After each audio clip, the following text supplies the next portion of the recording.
It never loads. All right, we're live on YouTube too. How's it going, everybody? This is Highly Opinionated. I'm Jared Huff, as always, with many high opinions. Highly opinionated opinions. I don't really know what I'm saying right now. It's hot.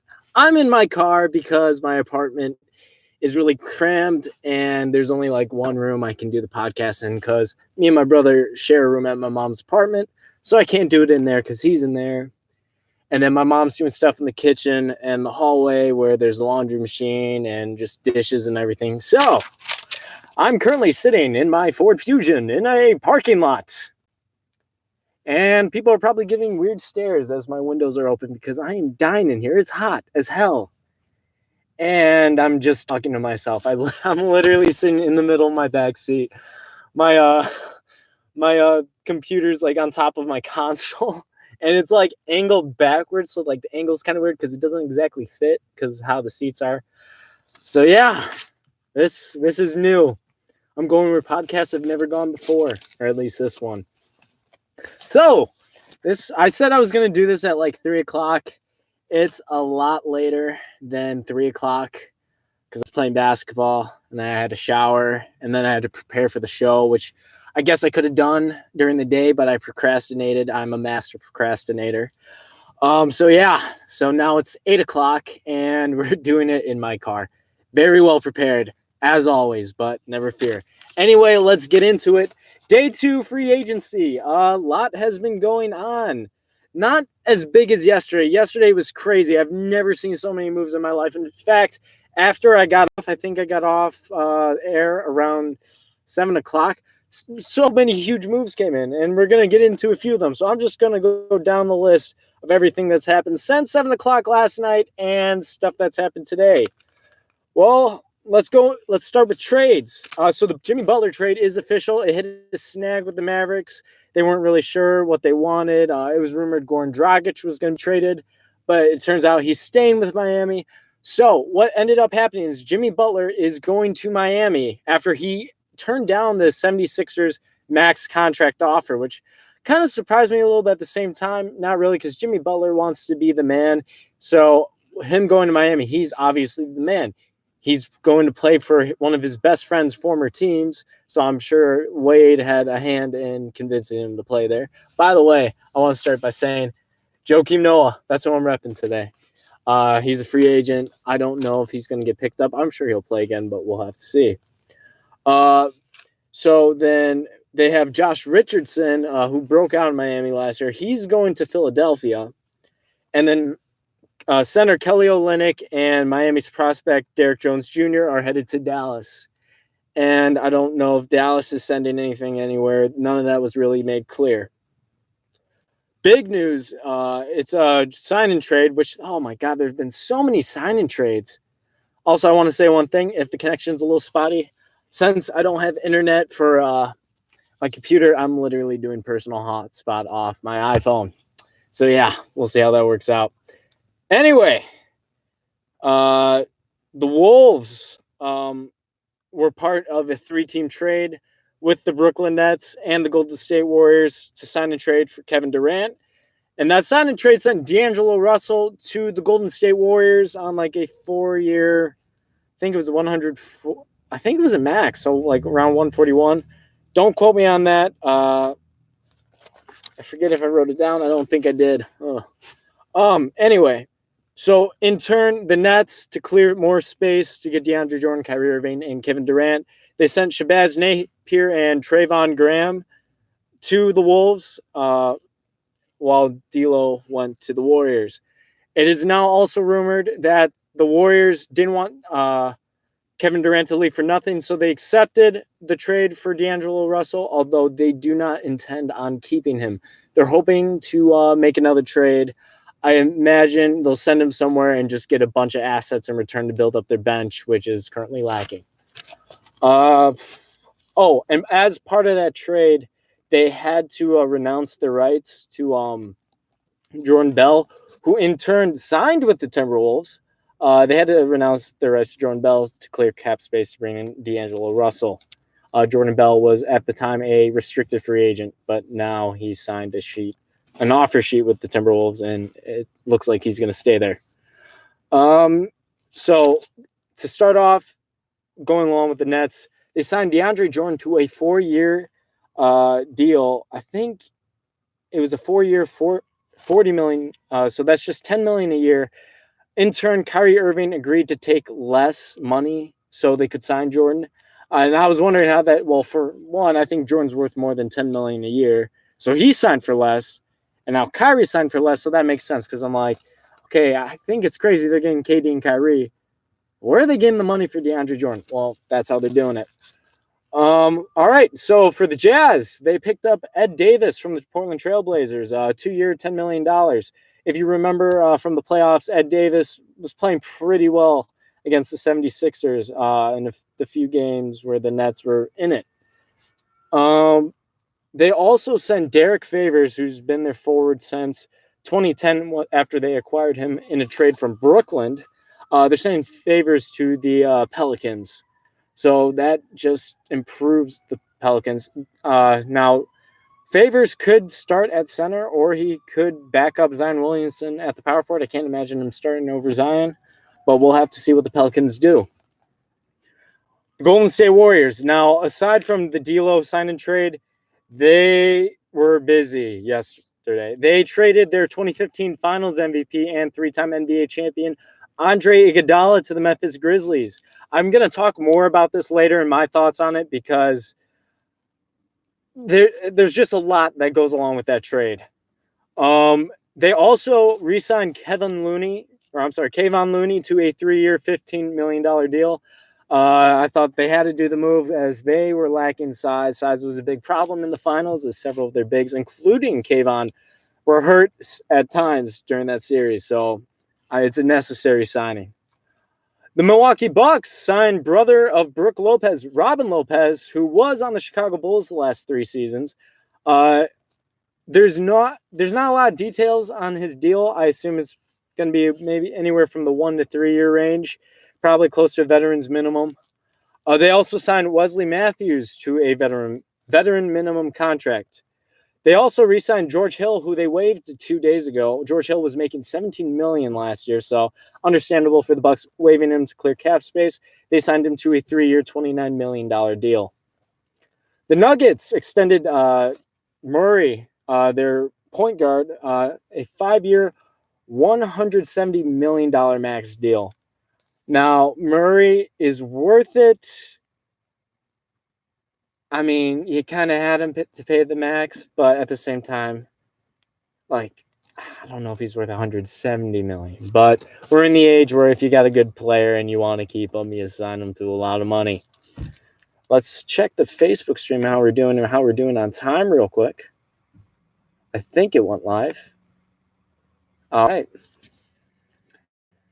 So, the Knicks. Oh, boy, the Knicks. I got a lot to say about the Knicks.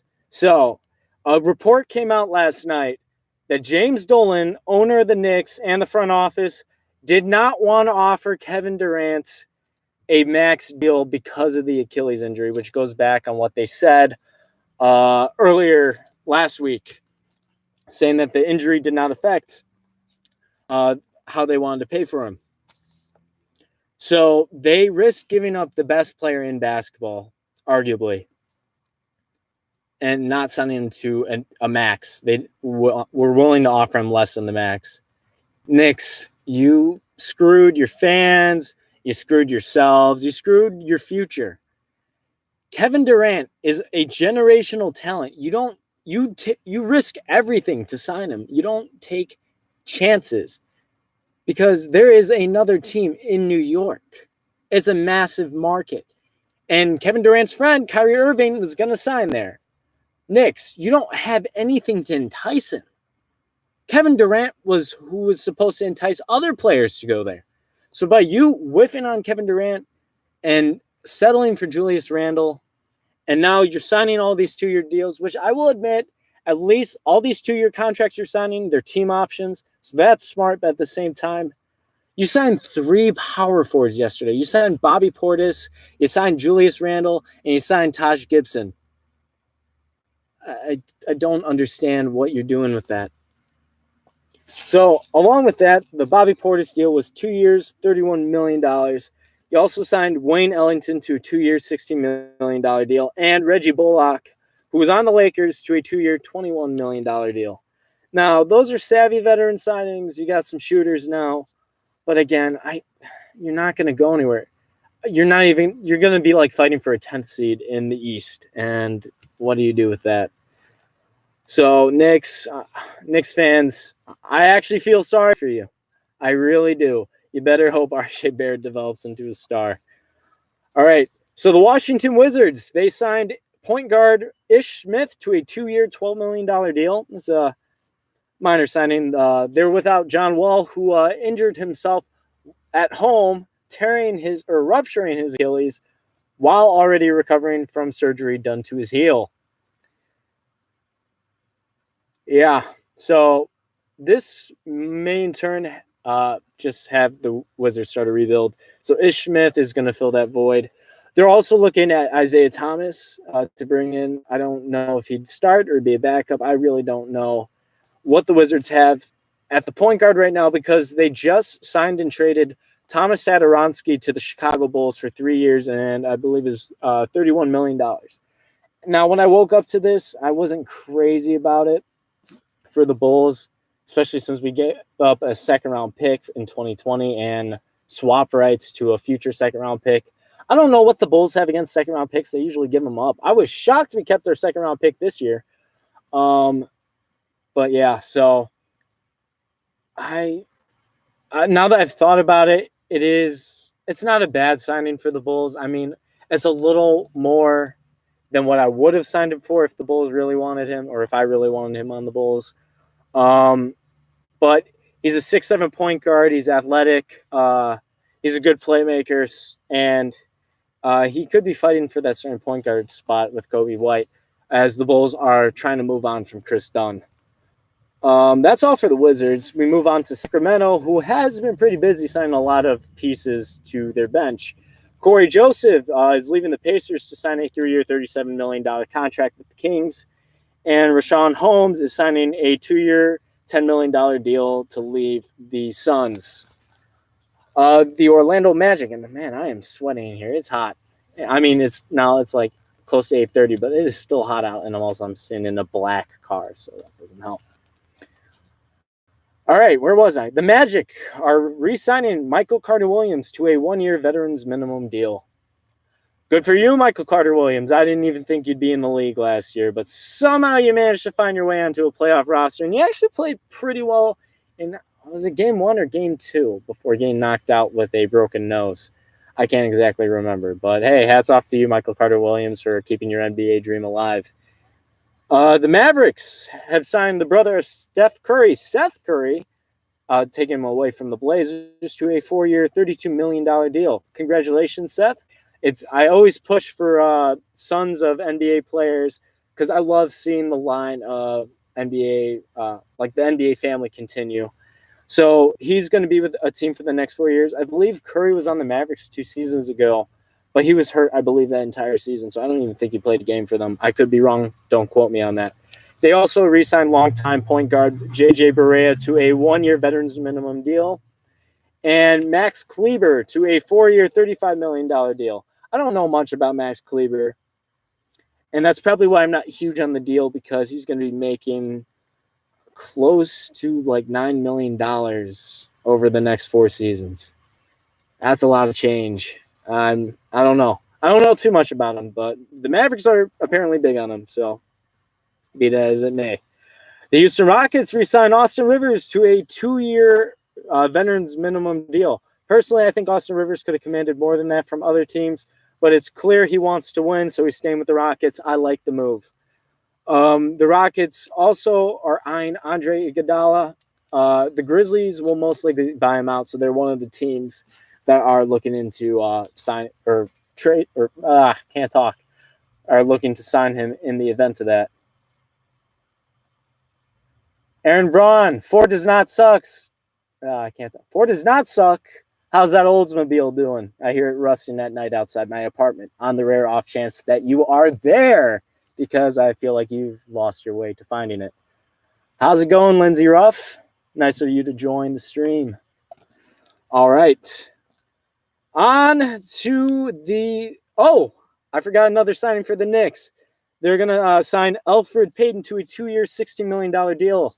He was on the Pelicans last year, but the Pelicans signed a point guard, or I'm sorry, they drafted a point guard, and they also acquired Lonzo Ball in the Lakers Anthony Davis trade.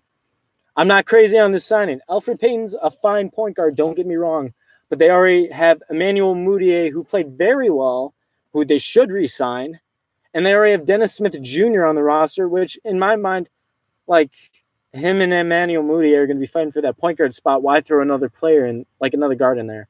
I think you should develop Mudiay and Dennis Smith Jr. because I'm still big on Dennis Smith Jr. I still think he has potential to be a solid player in this league, but we'll have to see. The Lakers finally have added a shooter to the team. They signed Troy Daniels away from the Phoenix Suns on a 1-year, $2.1 million deal. Now, Troy Daniels, he's okay. He's going to play towards the end of the bench, towards the end of the rotation, if he makes it into the rotation at all. But at least the Lakers have shooters now, so that's good. LeBron James always does well with shooters around him. I think it maximizes his playmaking ability because he can pass out to guys when he drives in, and they can hit the threes. The Pacers re-sign Edmund Sumner to a 3-year deal. The Suns signed Frank Kaminsky, the former Wisconsin center, to a 2-year, $10 million deal. He's the latest former Charlotte Hornet to leave the team. I don't really even know who's on that team anymore, to be honest, other than like Bismack Biyombo and Nicholas Batum, whose contracts basically paved way for Kemba to leave the team, as they really can't sign anyone to go around Kemba. Nerlens Noel has officially signed his contract with the Thunder. There were reports yesterday that he signed with the Thunder, but then backed out at the last minute to look over his options and get more time. There's really no details on his deal. They also signed Mike Muscala and Alec Burks. Mike Muscala played with the Lakers, and Alec Burks bounced around several teams. He left the Jazz after several seasons with there, being traded to the Cavs, and then traded to the Kings, where he finished out the season. No word on those two deals yet. Enes Kanter signed a 2-year, $10 million contract with the Celtics, which I'm shocked. I feel like that's a major discount. After I saw the Hassan Whiteside trade go through, I figured that he wouldn't be returning to Portland, especially since it didn't seem like he would, based on how much money they had tied up into other contracts. He said the reason he left Portland was because they only gave him 6 minutes to decide. Now, Damian Lillard came out to defend his team, and he refuted that. Breaking news, Kyle O'Quinn agrees to a deal with the Philadelphia 76ers. I believe Kyle O'Quinn played in I believe he played for the Indiana Pacers last season. So that's just another veteran the Sixers have added to their bench. All right. Speaking of 76ers, Al Horford last night signed a 4-year, $109 million deal. I think it's a great turnaround from losing Jimmy Butler to Miami, also bringing in Josh Richardson. I actually believe that Philly improved on their roster, even though they lost J.J. Redick, even though they lost Jimmy Butler. Now, Al Horford has played center for several seasons in the NBA, but you have to remember, he's a stretch 5. So he could slide into that stretch 4 role. He played power forward for the Atlanta Hawks when he came into the league in 2007. So I love this move by Philly. He's going to help spread the floor. I think he'll play really well next to Joel Embiid, and he just adds star power to the team. The Sixers are definitely a threat in the East and could go to the finals. All right. The Clippers have re-signed Patrick Beverley. Patrick Beverley was linked to several teams, including the Los Angeles Lakers and the Chicago Bulls, but obviously the Bulls went in a different direction with Simon Satoransky. I'm a little disappointed because I would have loved to see Patrick Beverley in Chicago, but looks like that's not going to happen. Maybe another time. He's going to be there for the next 3 years on a $40 million deal. The Raptors are still trying to sign Kawhi Leonard. Kawhi Leonard wasn't going to meet with any teams today. I believe he's meeting with the Clippers tomorrow, from what I've read.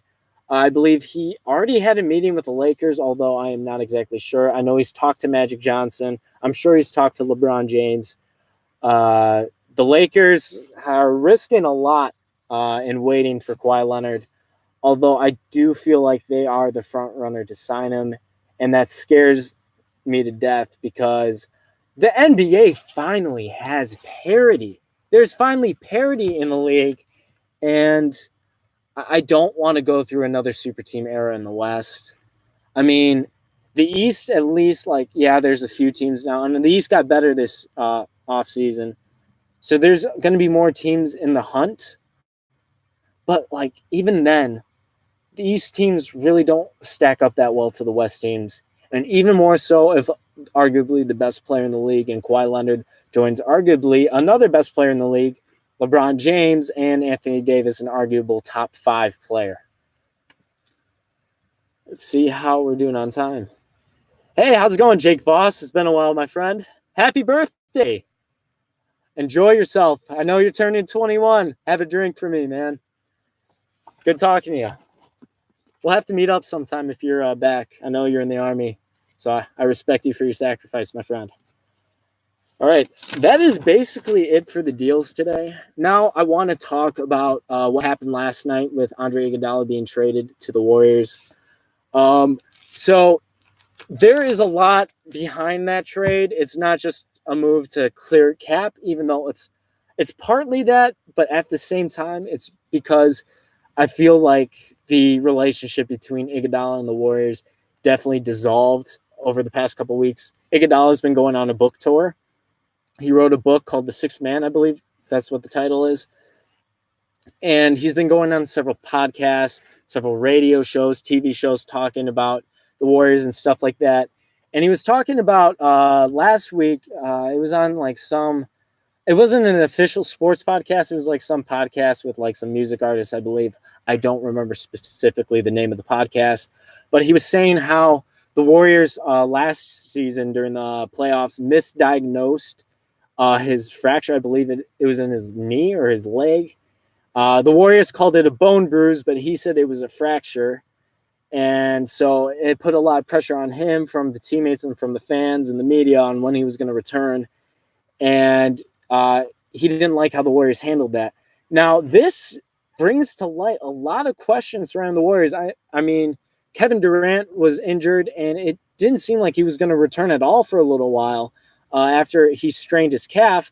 But then some people were saying, nah, it looks like he hurt his Achilles, like he strained it or something because he was icing it. So then Kevin Durant was cleared by the Warriors and cleared by his doctors. And then 12 minutes into, I believe it was game 5, he tears his Achilles and he's out for the whole another season. Now it's rumored Kevin Durant felt disrespected by how this whole situation was handled, even though he believed he could play and Steve Kerr believed he could play and their GM believed he could play. So it's very unclear what happened there. But with what Iguodala has been saying, it seems like the Golden State Warriors, which are typically viewed as the perfect franchise, perfect owner, does everything right by the book. They signed several superstars. They built their team from players they signed players they drafted like Curry, Klay Thompson, Draymond Green, at the time Harrison Barnes while he was there. Kayvon Looney, like all those guys. So it's Iguodala's comments really brought to light that not all is well in Golden State. He also talked about Mark Jackson, who was the coach of the Golden State Warriors prior to the 2014-2015 NBA season when he was fired at the end of the season. Apparently, he did not get along well with the CEO of the Warriors and majority owner. And in a sense, he's kind of been blackballed by the NBA. Right? We've all kind of seen that. The media has seen that. The fans have noticed. Because Mark Jackson was a great coach. I mean, many believe he's the reason why Curry developed into the star he did. And Klay Thompson as well. And he's a great coach. He's great with young players. Why does he not have a job? Why is he calling games for ABC. Why is he not on a bench? And so Iguodala believes that he has been blackballed in the NBA because of something, his relationship with the Warriors owner. There are mosquitoes in my car now. That is not great. Anyway, so I believe his whole talk with the on the podcast and all his comments lately have driven a wedge between him and the Warriors. How's it going, Adam Addicts, on the YouTube stream? So, I don't like how the Warriors handled the situation. I think it was in very poor taste, trading a guy that's been so much to the organization. I'm sure his teammates aren't thrilled with the move as well, as defensively he was invaluable. And I mean, he won a Finals MVP because of his defense. I mean, you could argue like how much did he really do, because LeBron still averaged like 35 points per game in that series. But then again, LeBron could have gone for 40 or 50. So, I mean, every little bit helps, right? So I'm big on teams being loyal to players. I understand nowadays why players leave teams, even though I prefer players to stay. But this is why players are leaving teams. There's no loyalty anymore in the NBA. You shipped a 3-time NBA champion, 1-year Finals MVPs off to the Grizzlies, a team that's rebuilding. Iguodala is probably going to be bought out. The Rockets have been looking at him. The Lakers have been looking at him. I would love to see Iguodala go to the Rockets or the Lakers. So hopefully the Rockets or Lakers face the Warriors in the playoffs, and those teams knock off the Warriors, and Iguodala gets his revenge. I feel like that'd be awesome. It's another reason for me and for NBA fans in general that already didn't like the Warriors to dislike them even more. Another reason to potentially dislike the Warriors, going along with that D'Angelo Russell news on how they might want to trade him, is I saw a rumor that they're looking to sign and trade with Toronto. They're trying to convince, and this is unconfirmed, this is just a rumor I read, that the Warriors are going to try to convince Toronto to do a sign and trade for Kawhi Leonard. And if they manage to do that, the Warriors are the Warriors again. It's oh God. I want Kawhi Leonard. I prefer him to stay in Toronto. I'm fine if he goes to the Clippers. But for the love of God, if he goes to the Warriors or the Lakers, I don't think I want to watch the NBA for several years. Like, until his contract's up, until like Curry's old and stuff like that, I don't want to watch the NBA. The league needs parity. I know it's good for the league sometimes to have stars play together. But when you have so many top talents playing together, there's no competition. It makes the regular season already more disinteresting than it already is. And that's a problem. The NBA is trying to get more fans invested into the regular season that spans 82 games. And the playoffs don't become interesting because, yeah, the West is stacked, but that 8th seed team is not going to do anything against a stacked team. I mean, yes, we did see the Clippers go to 6 games against the Warriors, but that's just because the Clippers were overachieving all season. By the way, Adam, J.R. Smith is a free agent. He's not yet, actually.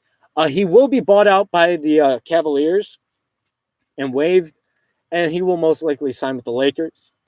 He's a LeBron guy, so as LeBron teams usually do, they usually pick up LeBron guys. I mean, we saw it with James Jones. We saw it with Mike Miller, and with Cleveland and Miami. We saw it with Dwayne Wade, Cleveland and Miami. So that's just what I think was going to happen with J.R. Smith. But yes, there is a problem with parity in the league, which has been rectified with Kevin Durant leaving and Klay Thompson getting injured. Although even when Klay Thompson comes back, a lot of teams will still have a chance. I just want it to stay that way. I think Kawhi going to the Lakers or the Warriors, even though the Lakers seem like the most likely option, will ruin the NBA. Now, I'm going to clip right here because we were at 29 minutes and 30 seconds on the podcast, and I'm going to go into my second segment. It's going to be a lot shorter unless any news breaks. So got to reset the Yeti. All right, if you're listening to us on Anchor or Spotify or Apple Podcasts or wherever you're listening, we are back.